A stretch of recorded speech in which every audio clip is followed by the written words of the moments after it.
Salam ngopi, ngoprek pemilu dan demokrasi. Kita ngotak-atik pemilu untuk melakukan hal-hal baik, memperbaiki kehidupan demokrasi kita. Terkait dengan sesi kedua ini, saya akan sedikit mengulas istilah new normal.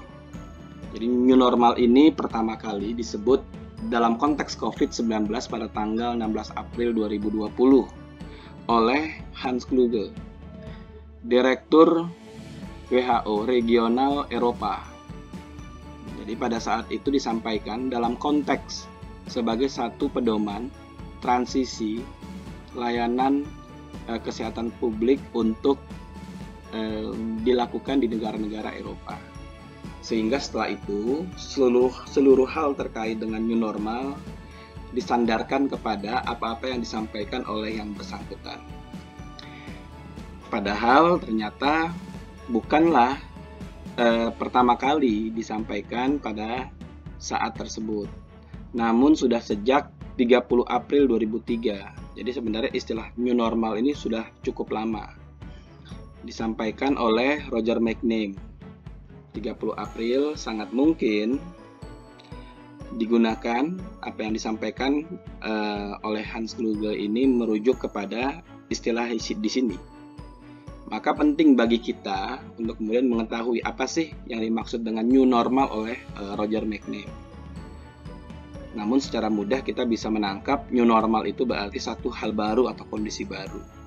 Maka kami juga menyampaikan pada satu diskusi dan beberapa diskusi lanjutan terkait dengan istilah pilkada new normal. Jadi bukan latah, bukan ikut-ikutan, namun hal ini sebagai satu keniscayaan. Termasuk dalam kehidupan bernegara kita. New normal tadi saya sampaikan pertama kali disebut oleh Roger McNamee. Untuk selanjutnya kita sebut saja Mr. New Normal. 30 April 2003. Yang bersangkutan investor teknologi 37 tahun di Silicon Valley, mentornya Mark Zuckerberg. Menulis buku New Normal dan punya grup band. Saya coba baca wawancaranya dan ada 4 hal yang mungkin bisa menjadi katakanlah tangkapan saya terhadap apa yang dimaksud dengan istilah new normal oleh Roger McNamee. Nah, yang menariknya, yang bersangkutan juga musisi dan punya pandangan nih.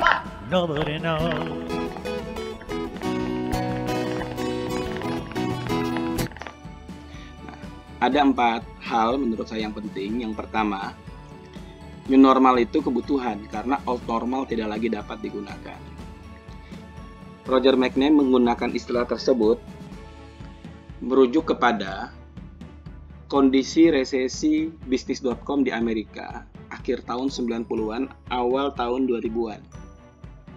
Yang bersangkutan menyebut sebagai old normal yang tidak lagi bisa digunakan untuk masa depan, sehingga menyebutlah hal baru atau pendekatan baru, dan yang bersangkutan mengenalkan cara baru dalam investasi teknologi atau pendekatan baru untuk investasi teknologi, sehingga disebut new normal. Yang kedua, new normal hanya bisa efektif untuk orang yang mau berubah atau mau melakukan penyesuaian. Yang tidak melakukan penyesuaian maka akan tertinggal dan sangat mungkin tersisih. Google, salah satu perusahaan yang disebut oleh Mr. New Normal, melakukan adaptasi dan berhasil. Kemudian ketiga, teknologi digunakan untuk mengefektifkan new normal. Teknologi bukanlah suplemen, tapi menjadi bagian dari kehidupan kita. Dan yang terakhir, new normal sebagai jalan keluar dari kondisi krisis old normal. Jadi kalau ada yang mengatakan atau pemberitaan terkait dengan Korea Selatan melaksanakan new normal kemudian terjadi gelombang kedua, itu bukan kurang tepat atau keliru. Kalau konsisten menerapkan new normal, sangat mungkin kondisi kedua tidak terjadi atau gelombang kedua dalam hal COVID tidak terjadi. Praktisnya seperti itu. Kemudian kita bisa rumuskan ini mantra global sekarang new normal. Sederhananya adalah rumusnya old normal ditambah protokol COVID-19 menjadi new normal.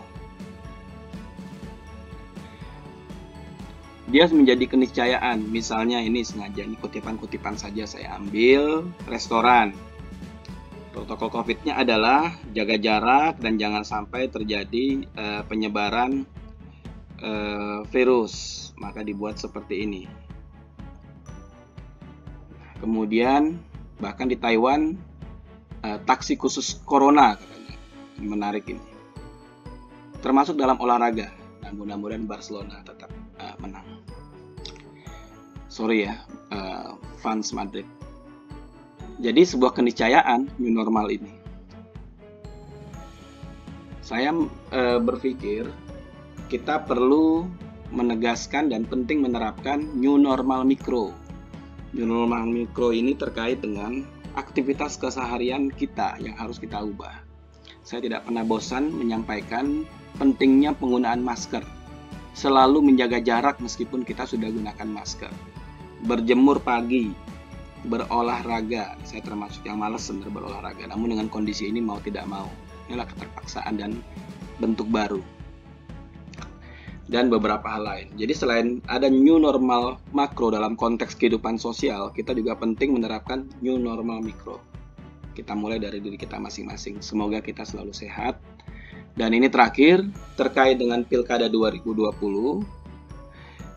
Dalam salah satu diskusi saya sebut dan kemudian diberitakan juga ini dalam salah satu media massa. Poinnya adalah KPU perlu melakukan adaptasi atau meninjau ulang beberapa hal menyesuaikan dengan kondisi normal baru atau katakanlah kenormalan baru. Ini penting untuk dilakukan penyesuaian karena rumusnya tadi old normal tambah protokol COVID-19. Nah, kita lihat memang tidak mudah untuk menuju new normal dan banyak hal yang harus dipertimbangkan. Dalam konteks new normal makro atau pada level daerah, 81% masyarakat disebut ingin segera akhiri PSBB. Karena memang banyak keterbatasan juga dan ini untuk kondisi darurat. Mudah-mudahan dalam kondisi new normal kita sudah bisa disiplin melakukan new normal mikro. Jadi demikian sekilas penjelasan tentang new normal. Berikutnya saya nanti akan jelaskan tentang apa-apa saja yang sedang KPU siapkan, yang KPU lakukan, namun penting bagi kita dan teman-teman juga mengetahui, paling tidak ini sharing ya, terkait dengan istilah normal baru atau new normal. Jangan sampai kita salah kaprah, keliru, atau bahkan tidak tahu. Ini menjadi bagian hal penting yang perlu kita sosialisasikan kepada jajaran kita, karena insya Allah bila tidak ada kendala, mudah-mudahan dan kita sangat berharap 15 Juni kondisi sudah membaik. Sepengetahuan saya 15 Juni PSBB sudah seluruhnya berakhir.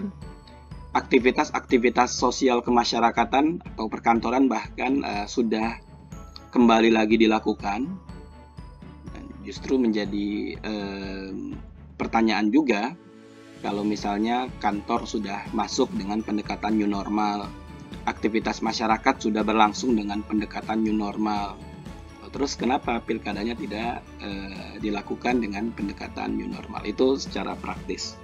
Namun tentu sekali lagi kita perlu hati-hati dan kita sama-sama berdoa mudah-mudahan COVID-19 menjelang tanggal 15 semakin terkendali, semakin melandai, mereda, dan itu hanya mungkin kalau kita semua disiplin melakukan new normal mikro. Terima kasih, nanti kita lanjut di sesi ketiga.